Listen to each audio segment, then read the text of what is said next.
Hi everybody, I'm Erin, and today I'm going to be doing a wrap-up for my romance readathon that I did. This was hosted by Sarah at Not Just Romance Novels, and another person whose name I can't remember now because I just started following her and I feel really silly. Yeah. So there were prompts. I'll just pretend that didn't happen. I'll put her name on the screen somewhere once I get that for you. And there were prompts, and I actually followed the prompts for this. The first one was to read a historical novel, or not the first one, but one of them was to read a historical novel, and I met that criteria by reading Courtney Milan's A Duchess War. And this was the first Courtney Milan that I've ever read, and I've got to tell you guys, I was impressed. She kind of takes that historical romance genre and she changed it. She made it work for what she wanted to write, which was a book that was focused a little less on the romance and a little less on high-class people, right? Like you read historical romance and it's based on, you know, the peers, the ton, the wealthy people.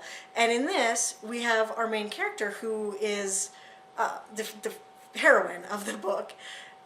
She's poor and she's unmarried and she's in her 20s and it's really looking like she's never going to get married, and she doesn't like kind of the options she has to get married anyway. She is an orphan. She's been raised by a pair of aunts, and there's a backstory to that that kind of gets hinted at and developed throughout the story. And then we have our hero who he's a duke. I think he's a duke. Oh my God, it's been a couple of weeks since I read this and I can't remember. So anyway, he's a member of, you know, Parliament. He's a peer. He has control. He's wealthy. He's expected to want to maintain that status quo. And the book talks a lot about society at the time, about the division between the classes, about how it was for workers at the time. So our heroine is actually trying to help the workers. She's joining the groups and participating in food co-ops for the workers. Nothing's really hinted at, like they're not called unions because unions are bad, and being in a union or starting a union can get you thrown in jail. So it really kind of examined the time period, as well as having this really well-developed romance and great characters. So I highly recommend that, and I will be reading more in that series very soon because I absolutely adored that book. So that was the first, well, that wasn't really was it the first book I read for the romance readathon? It could have been. Everything was on my e-reader and I just read. So that was one of them, the historical romance, and that was The Duchess War by Courtney Milan.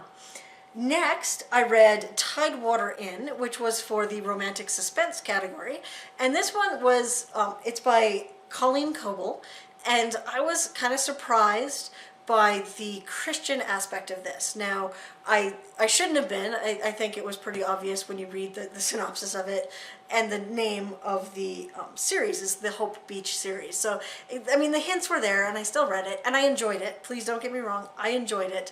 It's just not what I would normally pick for myself to read. I thought the characters were really well developed. I didn't think that the Christianity part of it, while it was there and it was very like it was not kind of hidden, it was very, they're two very devout individuals that are falling in love in this. I didn't think that it really affected the romance or the suspense parts of the book, and I enjoyed it. Will I continue with it? I don't know. She's a very good writer, and if you are looking for Christian romance or Christian suspense, absolutely highly recommend it. I thought it was really well written. And then I read the first two books. Wow. A book's gonna fall. Probably another book's gonna fall. The first two books in the Sophie Cates series. This is the third book by Kyra Davis. So the first two books, this is what happens when I take things out of the library, was Sex, Murder, and a Double Latte. And the second one was Passion, Betrayal, and Killer Highlights. I read both of those because they're Harlequin imprints. Yeah, they're Harlequin imprints. And because Red Dress Ink is a Harlequin imprint, and that was one of the qualifications. And I gotta tell you guys, I loved these books. I haven't read this one yet, but I loved those books. Sophie is a half black, half Jewish woman, and she is a writer. And so her mother is Jewish, her father is African American, and he's passed away. She is, you know, that sort of color of brown that people don't know what she is. They think she's Native American, they think she's Muslim, they think she's everything except what she really is. And then her Jewish mother is just priceless. Her Jewish mother is absolutely amazing in these books. And she meets a Russian in the first book, and she falls in love with him, or in lust with him, and his name's Anatoly.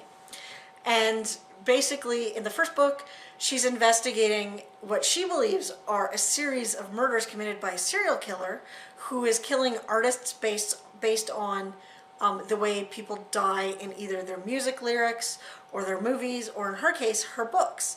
And when someone breaks into her house and recreates a scene from one of her books, she's convinced that she's going to be the next target of this. And so she's trying to convince the police that they've arrested the wrong people in these other cases, and that the murderer's still out there.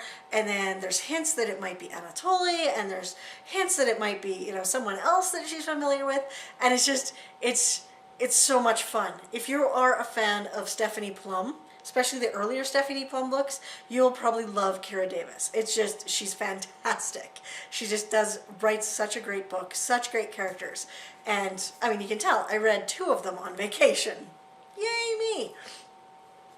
And I just realized I read the Duchess affair, not for the historical aspect of it, but I read that because Courtney Milan is a Rita Award winner nominee for a different book. And that was one of the criteria, and I didn't really want to read any of the ones that were nominees for the year that was selected, so I picked a nominee whose Courtney Milan is nominated in that year, but it was a different book, and I decided to read A Duchess War instead. Yeah. It's pretty bad that I can't remember all the books I was going to read for this, and the categories. By the way, the title of the Readathon was the Romance Readers Readathon, just to get that out of the way. Okay, so I'm going to consider that all of the books I read for the Romance Readers Readathon. Because I feel like that might be all I read. I was on vacation and all I had was my e-reader, which made it a little hard for me to track what I read because I returned them as soon as I was done reading them. I'm so smart. So yeah, that's my wrap-up for the Readathon. Did you participate in it? What books did you read? Did you enjoy it? Yeah. I will talk to you guys soon. Bye!